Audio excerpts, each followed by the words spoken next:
Hey guys, welcome back to my channel.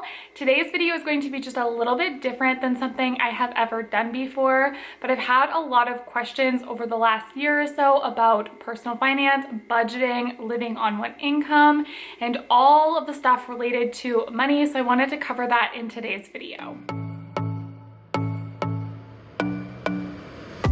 So just to give a little bit of a backstory, I have actually been home and we've been living on one income for a little over 3 years. I have a 2.5-year-old and I've been home with him ever since, but I actually started staying home when I was pregnant with him just because I ended up quitting my job and I never went back. So I have quite a bit of experience with our personal finance and living on one income, so I want to share that with you guys today. Over this past weekend, I did a brain dump. I went through all of our personal finance stuff and I just kind of did a brain dump and came up with an outline of what I wanted to cover in today's video. So we're gonna start right at the top with making a budget.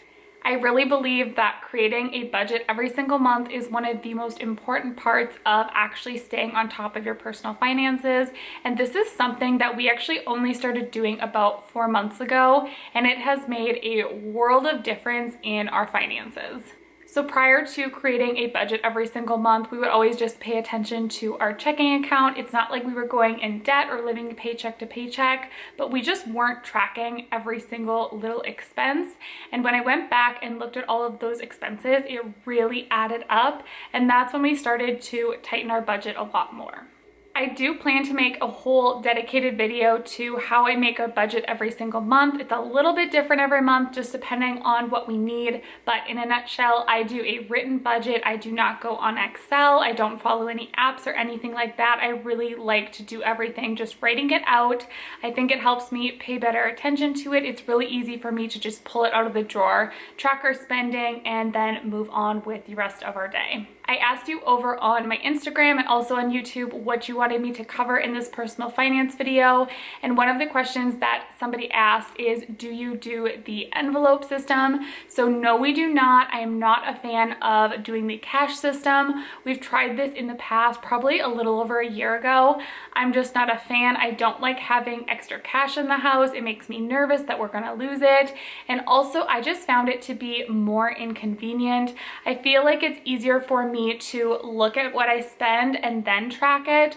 Whereas if I have cash, let's say I go to Walmart and I spend $100, maybe 80 of that is for groceries and then that other 20 is going to be for household. Both of those purchases come out of different categories in our budget, so I just found it to be very confusing working with cash. Whereas how I do it now is I go spend the money on our debit card, I come home, I track that spending in our budget binder and track it in each category, and it just works out better for us that way. You guys will see what I mean when I do that budget video and how I actually lay everything out. But for us personally, we just did not like the cash system. But I will say, if you are somebody who is very prone to overspending, you can definitely give a cash system a try. I do really think it can benefit people. For us personally, we just didn't really notice a difference in our spending. Both my husband and I are savers by nature, so it's not like we were really overspending a lot. It was just tightening our budget on just like the little tiny things that made a really big difference in our budget.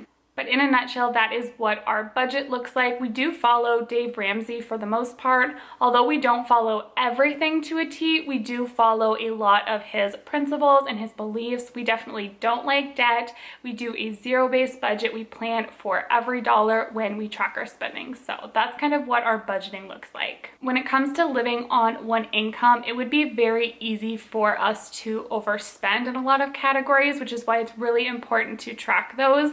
But like I mentioned, we are both savers by nature. We are not spenders, but I do know that a lot of people, one person in the relationship is a saver, one is the spender. Luckily, both my husband and I are savers, especially my husband. He is the most frugal person I have ever met in my life. So finances have never been a big issue for us because we do both like to save money. So when you are coming up with your budget, there's a lot of different categories that you need to look at, and you can see where you can cut your expenses. So I have a couple tips for you on certain areas.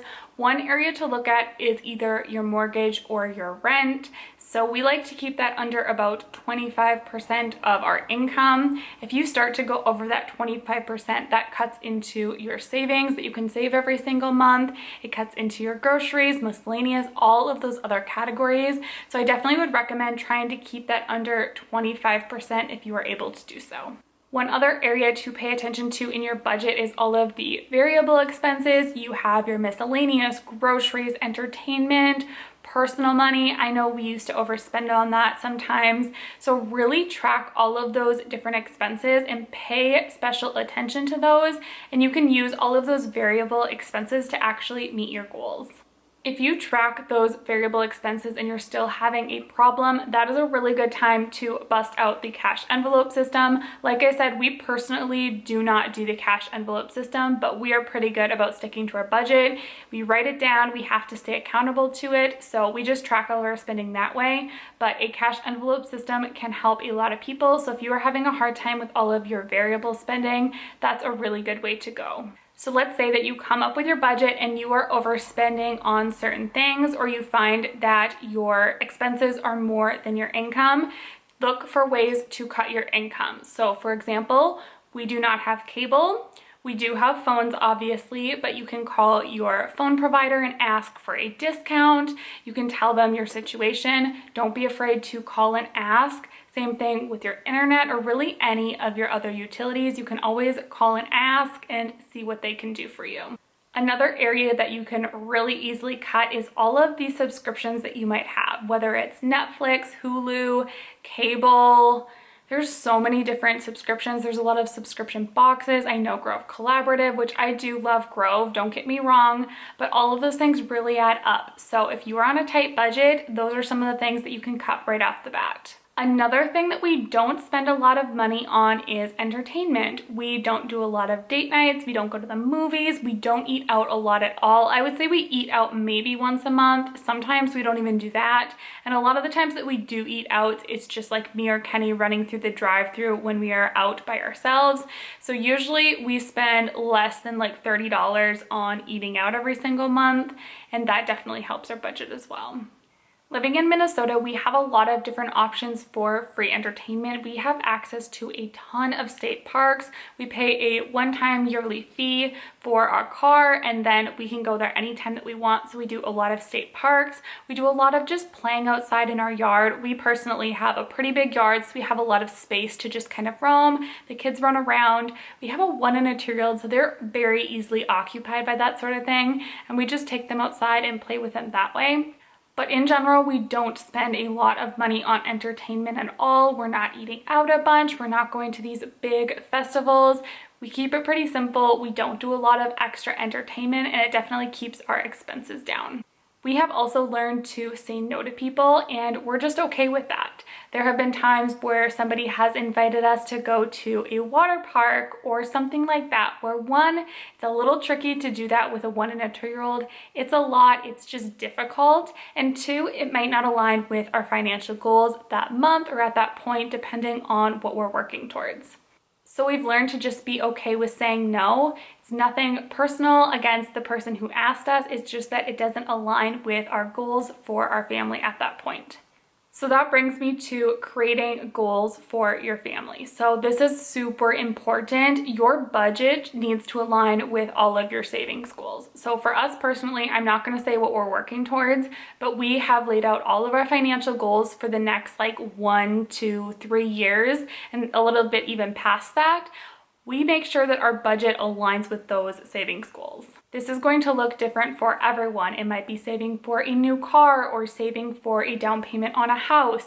It could be saving for your kids' college. It can be so many different things, but you need to be on the same page with your spouse, write down those goals, and just work out a plan to actually reach those goals.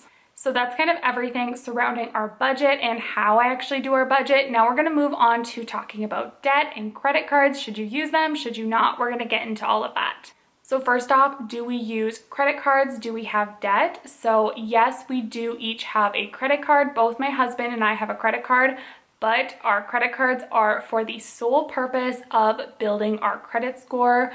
We will only put things on our credit card that we already have the money for.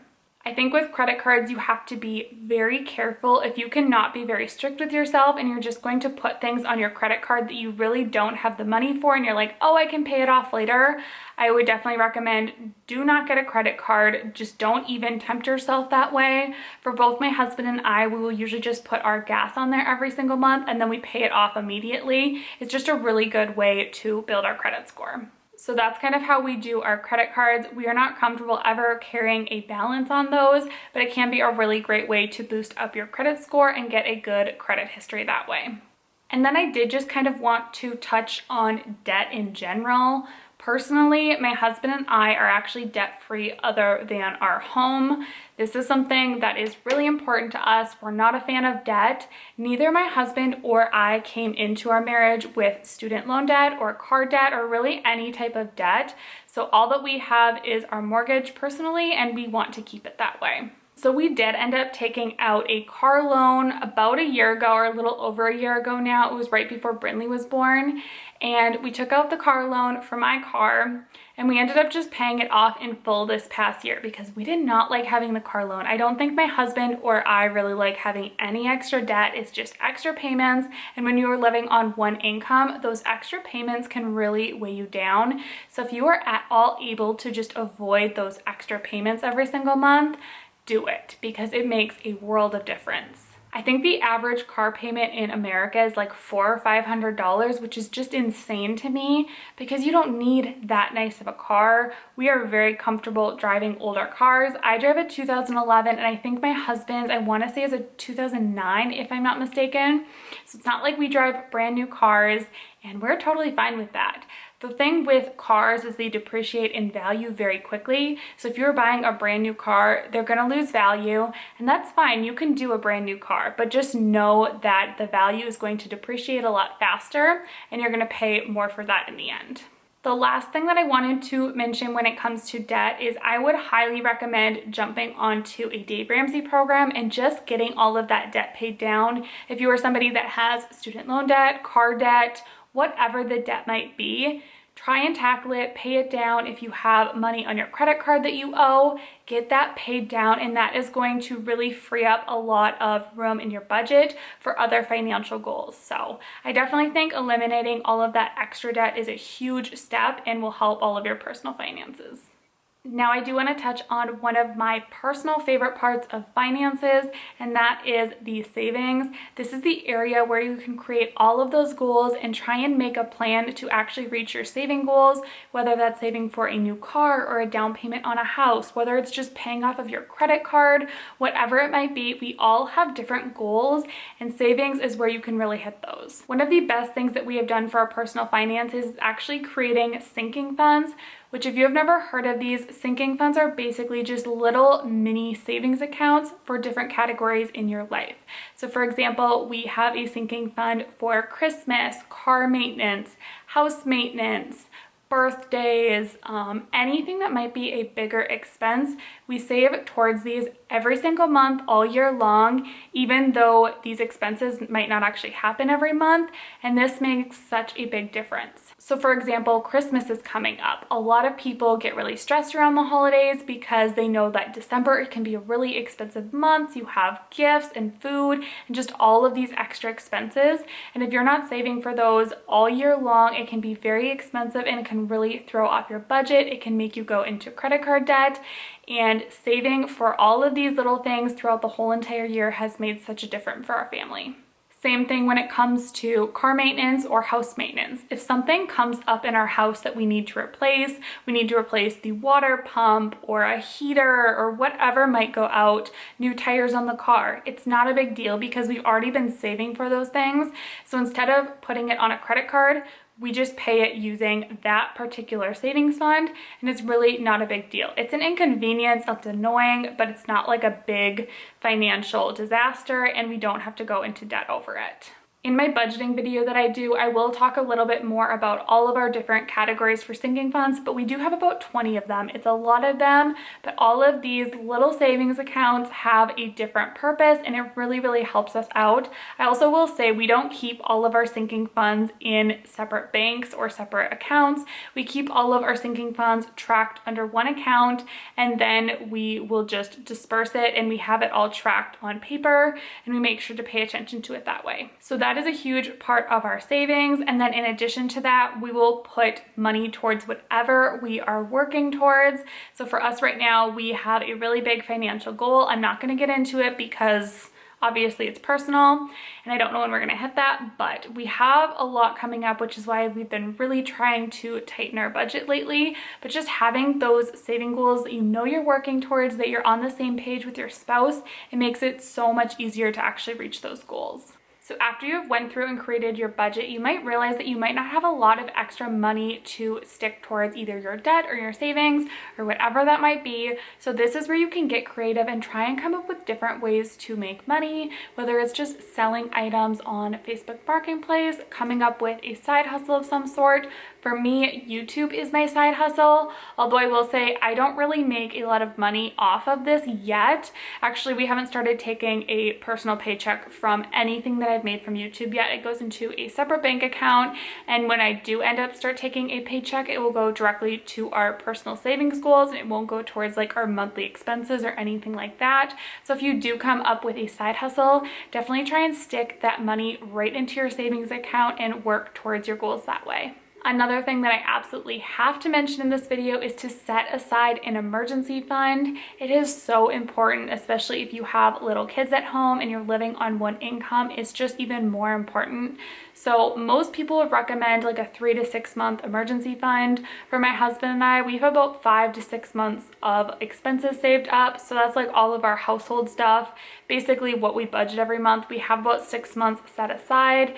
This is so helpful if something ever comes up, that you can use that emergency fund, but just don't touch this money unless it's truly an emergency. It's really easy to take that money and go buy a car or go do something fun with it.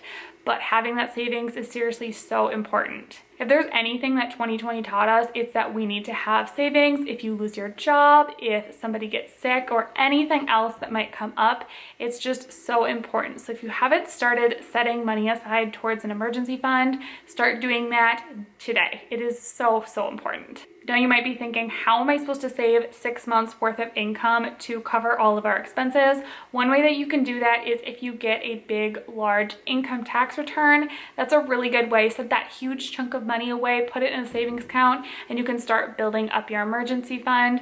Tax season is coming up pretty soon, so that's a good place to start if you are working towards your savings goals. One other savings goal that we are always working towards is retirement. Personally, we set aside 10% of my husband's income every single month. That goes right into a 401k. So we never really notice that it comes out of his check, and we save that way too. One question that I did get is what percent of our paycheck do we save? And I have to say this varies a ton. Sometimes it's going to be 10%, sometimes it's going to be 50%. My husband's income varies a lot throughout the year, so it just really depends on the time of year. But we always try to live on as little as possible. So when he is making more, he makes a lot more in the summertime and the springtime. So when he's making more, we definitely try and save more of that money towards our financial goals. Whereas when he is making less, we aren't able to save as much money because we need that money for monthly expenses. I hope that makes sense, but we don't have like a set percentage for us personally. My son actually just woke up, so I'm going to have to cut this video a little bit short. One thing that I know you guys wanted me to touch on is all about saving money on groceries.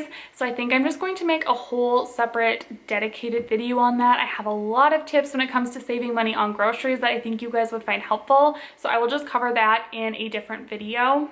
And like I mentioned, I will also be doing a separate video all about our budgeting, our templates that I use, and everything that goes into our budget. So definitely stay tuned for both of those videos. But that is going to wrap up today's video. I know this is a little bit different than what I normally do on my channel. If you found it helpful, definitely leave me a comment down below and let me know if you want to see more finance videos.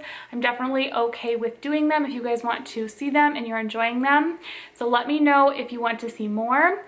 But that is going to be it for today's video. I will see you all in my next one. Thanks so much for watching. Bye. As a young girl, the fields were mine. We played hide and seek for hours, raised our shadows among the pines. So offshore, playful and free, without a care in the world. I was